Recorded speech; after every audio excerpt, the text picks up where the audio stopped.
Doctor Rajkumar ಅವ್ರ ಪ್ರಶಸ್ತಿ. ನಾನು ಅವರ ಸಮಾನವಾದಂಥದ್ದಲ್ಲ, ಯಾವ ತೃಣ ಡಾಕ್ಟರ್ ರಾಜ್ಕುಮಾರ್ ಪ್ರಶಸ್ತಿ. ಡಾಕ್ಟರ್ ರಾಜ್ಕುಮಾರ್ ಅವರಿಗೆ ಸಮಾನರಲ್ಲ, ಆದರೆ ಅವರ ಹೆಸರಿನ ಪ್ರಶಸ್ತಿ ತಗೊಳೋದಕ್ಕೆ. ಗುಲಾಬಿ ಚಿತ್ರಕ್ಕೆ ರಾಷ್ಟ್ರ ಪ್ರಶಸ್ತಿ ಪುರಸ್ಕೃತ ಆಗಿರುವ ವಿಧಾನ ಪರಿಷತ್ತಿನ ಮಾನ್ಯ ಶಾಸಕರಾದ ಶ್ರೀಮತಿ ಡಾಕ್ಟರ್ ಉಮಾಶ್ರೀ ಅವರು. ಮಾನ್ಯ ಸಭಾಪತಿಗಳೇ, ಒಂದು ನಿಮಿಷ ಅವಕಾಶ. ಮಾನ್ಯ ಸಭಾಪತಿಗಳೇ, ಇಂದು ಗೌರವಾನ್ವಿತ ಕರ್ನಾಟಕ ಸರ್ಕಾರದ ವಿಧಾನ ಪರಿಷತ್ತಿನ ಈ ಸದನದಲ್ಲಿ ತಮ್ಮಿಂದಾದಿಯಾಗಿ ಎಲ್ಲ ವಿರೋಧ ಪಕ್ಷದ ನಾಯಕರುಗಳು, ಸದಸ್ಯರುಗಳು, ಆಡಳಿತ ಪಕ್ಷದ ಸದಸ್ಯರುಗಳು ಸರ್ವರು ಸಹ ಅಭಿನಂದನೆಯನ್ನು ಸಲ್ಲಿಸಿದ್ದೀರಿ. ಈ ಒಂದು 2019 ಪ್ರಶಸ್ತಿ ಇದು. ಇನ್ನೂ 5 ಪ್ರಶಸ್ತಿಗಳು ರಾಜ್ಯ ಸರ್ಕಾರ ಘೋಷಣೆ ಮಾಡಬೇಕಾಗಿದೆ, ಪೆಂಡಿಂಗ್ ಇದರಲ್ಲಿ. 2019 ಪ್ರಶಸ್ತಿಯನ್ನು ನವೆಂಬರ್ 3ನೇ ತಾರೀಕು ಕೊಟ್ಟಿದೆ. ಬದುಕಿನ ಸಾರ್ಥಕ ದಿನ ಮತ್ತು ಕ್ಷಣಗಳು ನನಗೆ ಬಂದದ್ದಕ್ಕೆ ನನ್ನ ಭಾಗ್ಯ ಅಂತ ಭಾವಿಸ್ತೇನೆ. ಎಲ್ಲರೂ ಬಹಳ ಶ್ರಮದಿಂದ ಕಾರ್ಯವನ್ನು ನಿರ್ವಹಿಸಿದ್ದಾರೆ, ಪಡೆದಿದ್ದಾರೆ.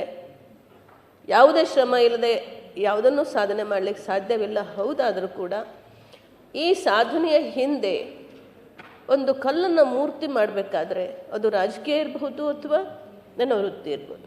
ಬಹಳಷ್ಟು ಜನ ನನಗೆ ಅವಕಾಶಗಳನ್ನು ಕೊಡೋದ್ರ ಮೂಲಕ, ಹೇಳಿಕೊಡೋದ್ರ ಮೂಲಕ, ತಿದ್ದೋದ್ರ ಮೂಲಕ ಕಲಾವಿದೆಯಾಗಿ ರೂಪ ಮಾಡಿದ್ದಾರೆ. ಅದು ರಂಗಭೂಮಿ ಇರ್ಬೋದು. ಅಂದರೆ ನಾನು 1977ರಲ್ಲಿ ನನ್ನ ಮುಖಕ್ಕೆ ಬಣ್ಣ ಹಚ್ಚಿ ಗೆಜ್ಜೆ ಕಟ್ಟಿ ದರ್ಬಾರ್ ಡ್ಯಾನ್ಸರ್ ಮೂಲಕ 50 ರೂಪಾಯಿ ಒಂದು ಸಂಭಾವನೆಯ ಮೂಲಕ ಎಂಟ್ರಿ ಆದವಳು ಪೌರಾಣಿಕ ನಾಟಕದಲ್ಲಿ. ಆಗ ನನ್ನ ಮಗ ಇನ್ನೂ 2 ತಿಂಗಳ ಮಗು ಇದ್ದ.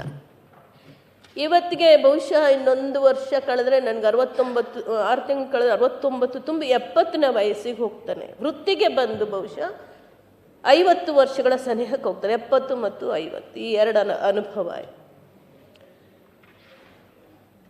ಈ ನನ್ನ ಸಾಧನೆಗೆ ಪೂರಕವಾಗಿ ನನ್ನ ಜೊತೆಯಲ್ಲೇ ಬಂದಂತಹ ಸರ್ವರಿಗೂ ಕೂಡ ನಾನು ಕೃತಜ್ಞತೆಗಳನ್ನು ಸಲ್ಲಿಸ್ತಾ ಇದ್ದೆ. ಅದು ಪ್ರೊಡ್ಯೂಸರ್ಸ್, ಡೈರೆಕ್ಟರ್, ರೈಟರ್ಸ್, ಮೆಜಾರಿಟಿ ಪ್ರೇಕ್ಷಕರು, ಅದು ರಂಗಭೂಮಿ ಇರಲಿ, ಸೀರಿಯಲ್ಸ್ ಇರಲಿ ಅಥವಾ ಸಿನಿಮಾ ಇರಲಿ, ಇವರೆಲ್ಲರೂ ಇಲ್ಲದೆ ಹೋಗಿದ್ದರೆ ಆ ಪ್ರಶಂಸೆ, ಶಿಳ್ಳೆ, ಚಪ್ಪಾಳೆ ಇವೆಲ್ಲ ನಮಗೆ ಸಿಗದೆ ಹೋದರೆ ಇನ್ನೂ ಏನಾದರೂ ಮಾಡಬೇಕು, ಇನ್ನೂ ಚೆನ್ನಾಗಿ ಮಾಡಬೇಕು ಅನ್ನೋಂಥ ಆ ಒಂದು ಹುರುಪು, ಉತ್ಸಾಹ ಯಾವುದೇ ಕಲಾವಿದರಲ್ಲೂ ಮೂಡಲ್ಲ. ಅದು ನನಗೆ ಅಗಾಧವಾಗಿ ಕರ್ನಾಟಕ ಕೊಟ್ಟಿದೆ. ಅದನ್ನು ಬಳಸ್ಕೊಂಡಿದ್ದೇನೆ, ಉಳಿಸ್ಕೊಳ್ಳೋ ಪ್ರಯತ್ನನೂ ಮುಂದೆ ಮಾಡ್ತೇನೆ. ಇಲ್ಲಿವರೆಗೂ ಉಳಿಸ್ಕೊಂಡು ಬಂದಿದ್ದೇನೆ. ಇನ್ನು ರಾಜಕೀಯದಲ್ಲೂ ಅಷ್ಟೇ ಬಂಗಾರಪ್ಪಾಜಿಯವರ ಮಾರ್ಗದರ್ಶನದಲ್ಲಿ ಏನು ಪ್ರವೇಶ ಮಾಡಿದೆ, ತಾವೇ ಹೇಳಿದಾಗ ನೆನಪು ಮಾಡಿದೆ. ಇವತ್ತು ಹುಬ್ಬಳ್ಳಿಯಲ್ಲಿ ಎಲೆಕ್ಷನ್ ನಿಂತಿದ್ರು ಅಂತ 1994.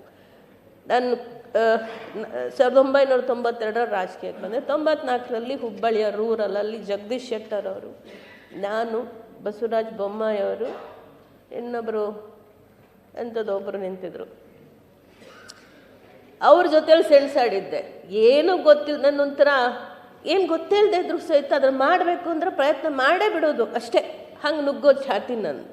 ಅದು ಚಟ ಅಂತಾರೋ ಏನಂತಾರೋ ಗೊತ್ತಿಲ್ಲ. 4,000 ಓಟ್ ತೊಗೊಂಡೆ. ಬಸವರಾಜ ಬೊಮ್ಮಾಯಿಗೆ ಸಿಕ್ಕಲ್ಲ, ನೀ ಬಂದು ಏನು ನಿಂತೀನಿ ನನ್ನ ಹಾಳು ಮಾಡ್ಕೊಂಡಿ ಅಂತ ಇವತ್ತಿಗೂ ಒಂದು ತಮಾಷೆಗೆ ಅಂತಿರ್ತಾರೆ.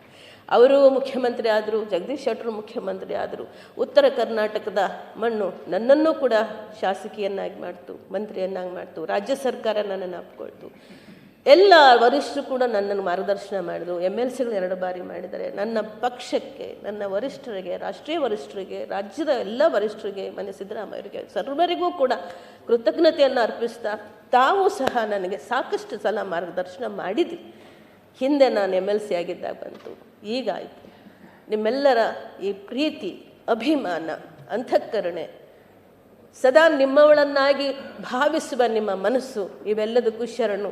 ಈ ನಿಮ್ಮ ಅಭಿನಂದನೆ, ಈ ಒಂದು ಪ್ರಶಸ್ತಿ ಏನು ಬಂದಿದೆ ಅದು ಸಾಮಾನ್ಯವಾದದ್ದಲ್ಲ. ಬಹುಶಃ ಕರ್ನಾಟಕದಲ್ಲಿ 8 ಬಾರಿ ರಾಜ್ಯ ಪ್ರಶಸ್ತಿಗಳನ್ನು ಪಡ್ಕೊಂಡಿದೆ. 7 ಬಾರಿ ಬೆಸ್ಟ್ ಪೋಷಕ ನಟಿ, 6 ಬಾರಿ ಒಂದು ಬೆಸ್ಟ್ ಆ್ಯಕ್ಟರ್. ಬರೀ ಹೀರೋಯಿನ್ಗಳು ಕೊಡ್ತಾರೆ, ಬಟ್ ನನಗೂ ಕೂಡ ಗುಲಾಬಿ ಟ್ಯಾಕ್ಸಲ್ಲಿ ಕೊಟ್ಟರು. ಇದು ಸೇರಿದರೆ ಡಾಕ್ಟರ್ ರಾಜ್ಕುಮಾರ್ ಅವ್ರ ಪ್ರಶಸ್ತಿ. ನಾನು ಅವರ ಸಮಾನವಾದಂಥದ್ದಳು ಯಾವ ತೃಣ ಡಾಕ್ಟರ್ ರಾಜ್ಕುಮಾರ್ ಪ್ರಶಸ್ತಿ.